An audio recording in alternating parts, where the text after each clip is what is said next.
Our next speaker is Jeremy Herf. Jeremy Herf currently serves as the State Grazing Land Specialist for the Natural Resources Conservation Service here in Arkansas. Jeremy has served as a soil conservationist and district conservationist with NRCS in Arkansas. Prior to being a permanent NRCS employee, Jeremy was the livestock charging coach at the University of Tennessee. Jeremy received his associate in agriculture with a major in animal science from Eastern Oklahoma State College, his bachelor's in agriculture, food, and life sciences from University of Arkansas with a major in animal science, and pursued a master's in animal science from University of Tennessee with a major in ruminant nutrition. Jeremy still actively assists with his family's cattle farm in southwest Arkansas and resides in Bryant, Arkansas with his wife and 2 children. The floor is yours, Jeremy. All right. Thank you. As he said, my name is Jeremy Huff. I'm the State Grazing Land Specialist for the USDA in RCS. When I was trying to come up with something to visit with you today, I started thinking about the theme that we have today, climate change and its effect on water resources. The first thing that came to my mind was the drought, specifically the drought that we're in right now. Typically, we don't think about being in a drought in winter, but that's certainly the case right now for portions of Arkansas. This map is our current U.S. Drought Monitor. It has about 31% of the state still in a drought status. Almost, or a little over 49% of the state is still in abnormally dry conditions. So comparatively, looking back to last year, at this same time, only about 1% was in drought status, and only 5–6% was dry. So to me, what happens between now and our growing season is very critical for here in Arkansas. I always get asked, what's the outlook? You know, what is it going to do? Is it going to rain? Here's our outlook map from NOAA.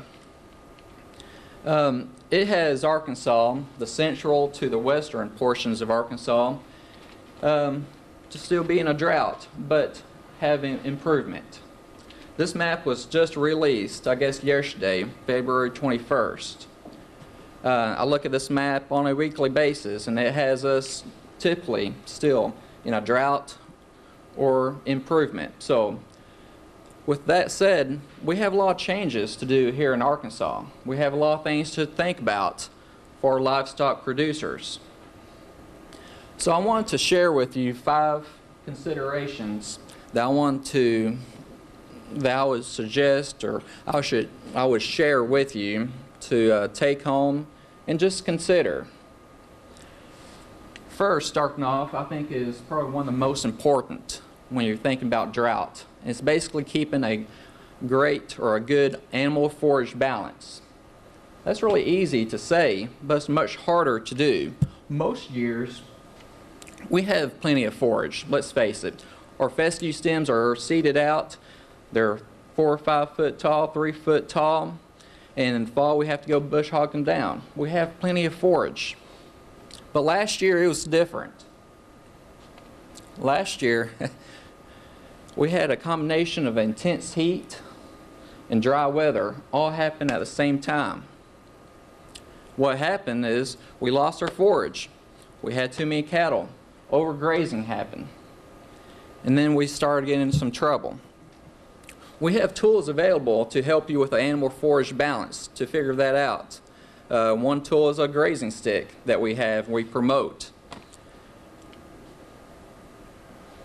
The second point I want to make is creating what I like to call a forage bridge. I've been to many farms in the last 5–10 years. Been to farms that have just Bermuda grass, just warm season grass. Those individuals, they really struggle during the winter times in the late fall if they don't stockpile. Been to farms that have plenty of cool season grasses, tall fescue. They really struggle during the summer times.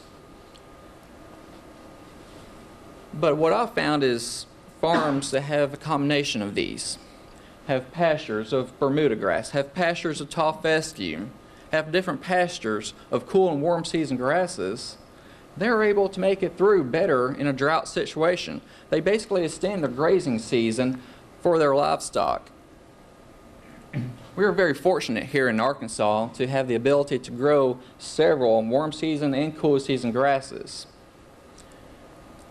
The third topic I wanted to hit on is something I could talk all day about, and it's basically implementing a rotational grazing system. To me, rotational grazing is basically restricting the movement of livestock, so your pastures can rest. A lot of times we talk about benefits of rotational grazing. There are many direct benefits and very many fringe benefits, indirect benefits.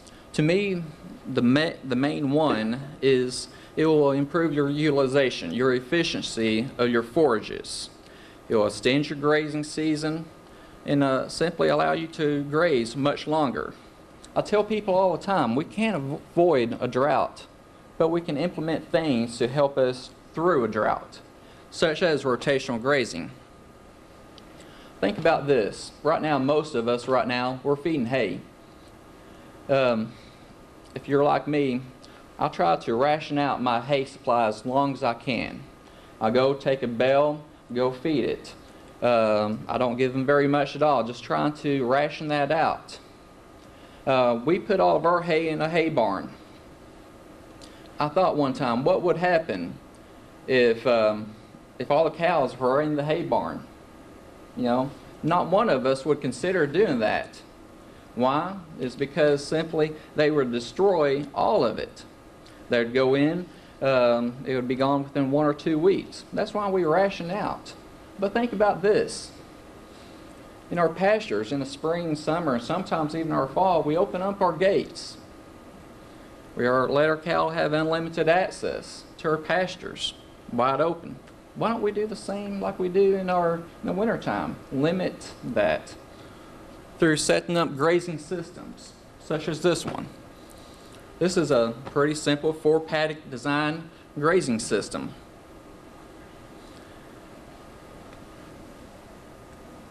Here's another really simple 4-paddock grazing system. Then there are more intense grazing systems, such as this 10-paddock grazing system.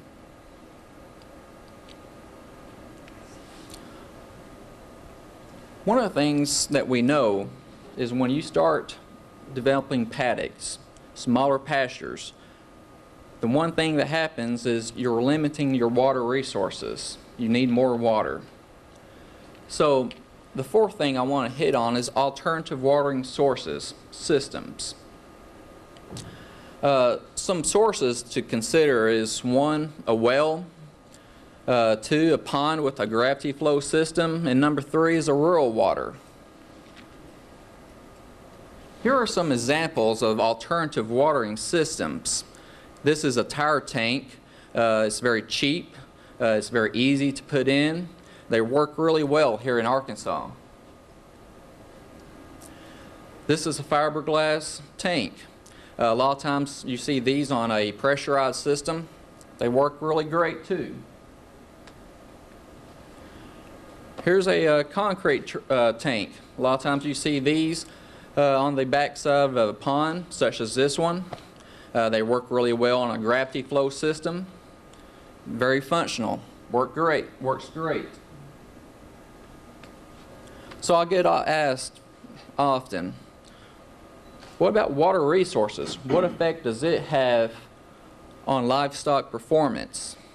Well, number one, if you have water closer, or if your cattle have to walk further distances for water, it will limit their performance. We try to keep water no further than 800 feet from our cattle.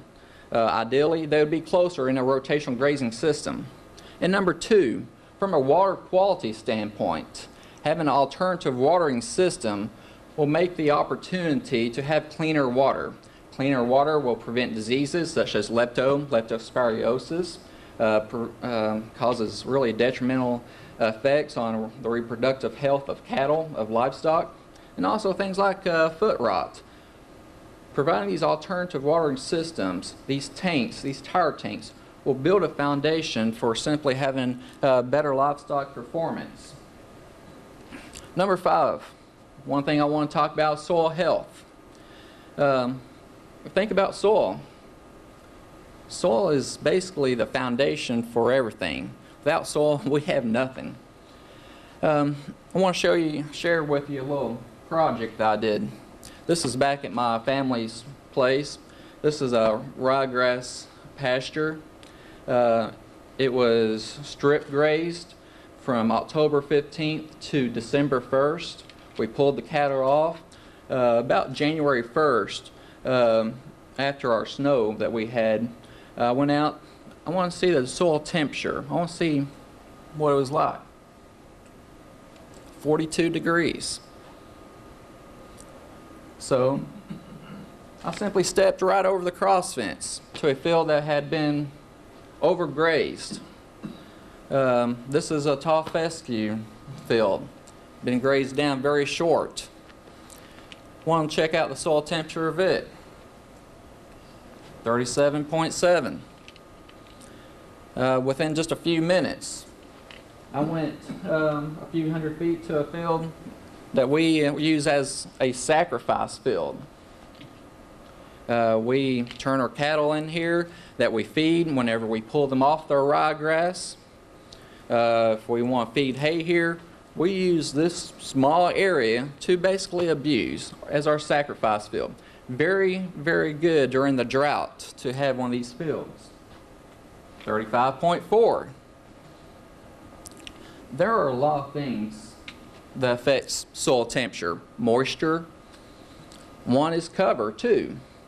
Some things to think about with soil temperature is optimum soil temperatures can start the germination of seeds faster. Therefore, will extend the growing season. Number 2, root functions such as nutrient uptake, water uptake are very sluggish in cool soils. And also the biology processes of our soils really slow down during very cold weather. I think right around 32 degrees Fahrenheit, the organic matter degradation really slows down. As our temperatures increase, the respiration of our soils increase, and the microbiological processes also increase. Conversely speaking, when temperatures get hot, we know what happens. When it gets too dry, our moisture evaporates. Therefore, to me, having a rotational grazing system that allows you to provide more cover on your land will also help out your soil temperature. This is a study I thought was very interesting from South Dakota. On the left is a soil profile from rotational grazing, a field that had been rotational grazed, and on the right is a soil profile from a field that's been continuous grazed. This study looked at the infiltration rate. One of the things about continuous grazing, about haylands, we have the ability, we have the, opportunity to make our lands, our soils very compacted by doing this. Rotational grazing prevents that. It basically allows our water to be better utilized. Same scenario with a different soil. And again, from South Dakota. This soil profile has also cropland, along with continuous grazing and rotational grazing. So let's try to tie all this in together.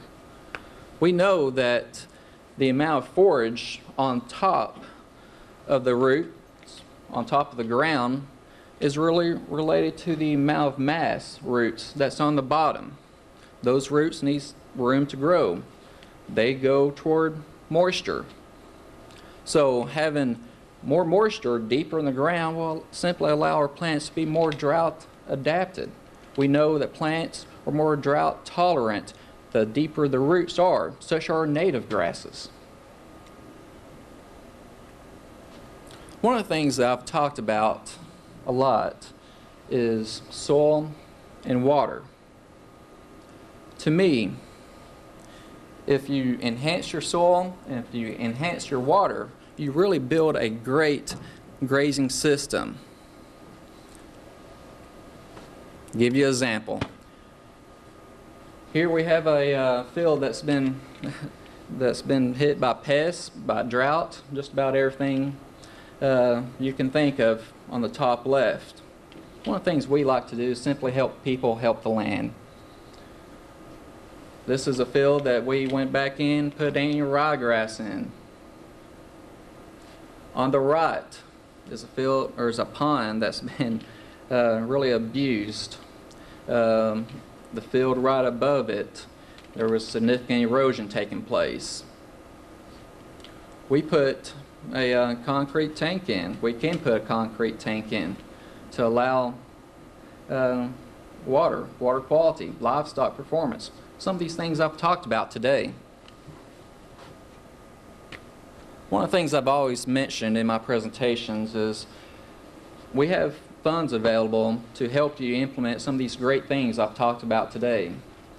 If you're a landowner here, never worked with NRCS before, I highly encourage you to simply go into our field offices around the state and simply talk to them about opportunities that we have. Also, we have technical workshops and field days. This picture is of Tony Ekman. Him and his wife do an outstanding job putting on workshops and field days. We have these workshops and field days around the state. U of A puts on several workshops such as this. The Arkansas Grazing Lands Coalition does the same. If you would like to get put on a list about workshops, please let me know. Whenever I hear of any, I try to send them out. I want to leave you with a comment or a thought. I had the opportunity to go down to Georgia when I was a graduate student at University of Tennessee and visit with a gentleman on a grazing system. When I was trying to get to know him, asking him questions, I asked him, I said, so how long have you been raising cattle? And he walked a little bit further and he turned his head and he said, I don't raise cattle. And as I look over probably 100, 120 head of cattle, I said, excuse me. And he said, no, I don't raise cattle. He said, I grow grass. I grow forages. He said, I simply let my cattle manage my forage. You know, sometimes we have to think about things a little bit differently when we have a drought, a different situation. If I can ever help you, please let me know. I'll do my very best. If you have any questions, be around right now or even this afternoon. Thank you for your time and your attention. Any questions for Jeremy? Any questions for Jeremy? I also have publications. I'll leave up here. Landowners, if you're interested, please come up and get some of our publications. Thank you. I have one question for you. Yes. You talked about rotational grazing.